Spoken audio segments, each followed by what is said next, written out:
Hello, Patriots. Hope you guys are doing well. This is CJ with the Patriot Nation, and today we are looking at the latest update, the number of COVID cases. Take a look at that. Supposedly across the world. And so right now we are looking at the United States, and it says total cases recorded. That is, and again, take this with a grain of salt because this is recorded cases. They say 43,683,076. It says total deaths, that is again deaths that they record as being COVID deaths.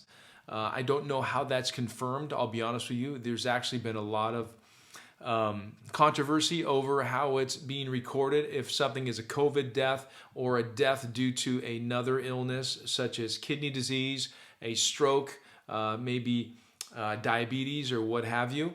However, right now they are listing them probably liberally as 701,170 people, they say, have died in the United States from COVID. Again, I think that we have to also take into consideration that there's been much discussion about how that's being recorded and whether or not people's additional or pre-existing conditions are being taken into consideration. I would say that probably they are not taking that into consideration when recording these. I know of a study, for example, that was going on in the United Kingdom, and it showed huge discrepancies in the actual COVID deaths and also the accuracy of those recorded deaths. And I'll tell you a personal story. We do have a family member who actually her husband unfortunately passed away in the UK, and he actually passed away from a stroke, and unfortunately it was recorded as COVID, and his wife struggled to get them to remove the declaration of the cause of death from his death certificate to read its true and accurate cause, which was a stroke. And unfortunately they were resisting and resisting and resisting. And she surmised that the reason they were resisting was because they get government funding for every COVID death that the hospitals have to deal with. So unfortunately, you have the risk when you have the government step in and try to influence things, bail people out, etc., help. And sometimes it's needed, other times it's maybe not needed as much. You always have the risk of corruption when this happens. And you've ever heard of the statement that the larger the government, the smaller the individual. That is, it becomes a monster, and this monster grows and grows and grows and grows and grows, kind of like a snowball effect or the Cookie Monster. He doesn't want to stop eating. And that is like government. Government grows, particularly government that does not have checks and balances and that lacks a moral fortitude and a moral foundation, which unfortunately our country more and more is looking like it fits in that category. So let's look at the other countries. We've got the United Kingdom right now. It lists 7 million total cases, 7,937,810 total cases, and it also lists total listed deaths as 137,338. Now that sounds like a lot less than our recorded deaths of 700,000.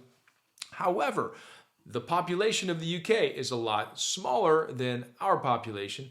We have an estimated 350 million people in our country, where the UK, I think, has, I think it's 80 million or so. It doesn't list it right here, total population in their country. But this is where it really gets strange. When you start to look at all these dots, for example, you zoom in, you'll see these dots, dots, dots, dots, dots of cases and deaths, etc., across the world.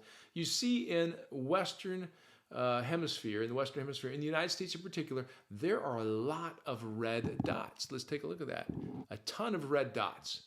And you can see that there. Now, if you go over to Europe, Western Europe, that is, you see a lot of red dots. Then you see South America, a decent number of them. You see parts of Southern Asia, a decent number of them. But you go into Asia in general, that is China. Look how few dots they have in China. Look how few dots they have.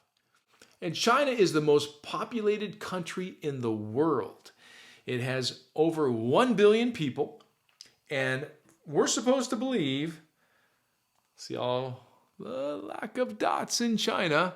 You see how few cases they have there recorded, how few deaths they have there recorded. And then let's go to the United States that has a population that is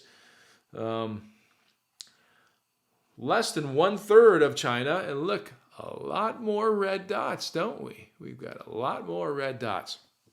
So once again, you have the errors that naturally come with recording data that are obviously coming into play here. So you're assuming when you look at this chart, if you were to be, let's say, a CNN analyst, you would say, oh, this is an amazing chart. This is just mesmerizing. I see the United States has such a high mortality rate with regards to COVID. It must be because of Governor DeSantis and the governor in Texas.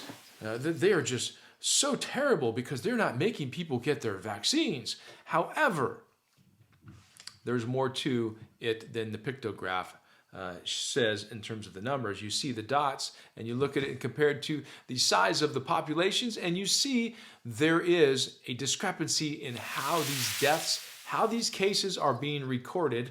And unfortunately, you have to assume, if you believe this chart 100%, which I don't, by the way, you have to assume that these other countries are doing a superb job at recording the data and the accuracy of the fatality. And unfortunately, we can't trust that. We can't trust that because we know China, they lie when they're dealing with us in terms of a trade deal, for Pete's sake. They're not going to tell us what's going on there. For example, China, they say coming up, they're going to be hosting the Olympics coming up. They said that they're not going to allow any citizens from outside of China go to the Olympics. Now you could say, oh, it's because of COVID. Well, maybe it is. But maybe they don't want people to see what they are doing in China. Now, granted, some are going to see it, but I'm sure China is going to try very hard to control where the reporters, etc., where the journalists go. And other than that, they're going to restrict their access. So China is not an open country. I think this chart, it gives us a good idea of what's been going on, how far, in a good way, we've progressed in terms of getting a handle on this. And also, it shows us also that we cannot completely trust this data because it's only as good as the person recording the data. And unfortunately, some of the people recording data in multiple countries, particularly China, have an ulterior motive that they don't want to share. And some, even in hospitals, are getting financial kickbacks in Western countries if they record people as dying from COVID. And unfortunately, that's just the necessary evil, unfortunately, when the government steps in and provides funding based on helping people who have COVID. So it'll be interesting to see what goes on next in this ongoing saga. I look forward to seeing you guys next time. Take care, guys. God bless you.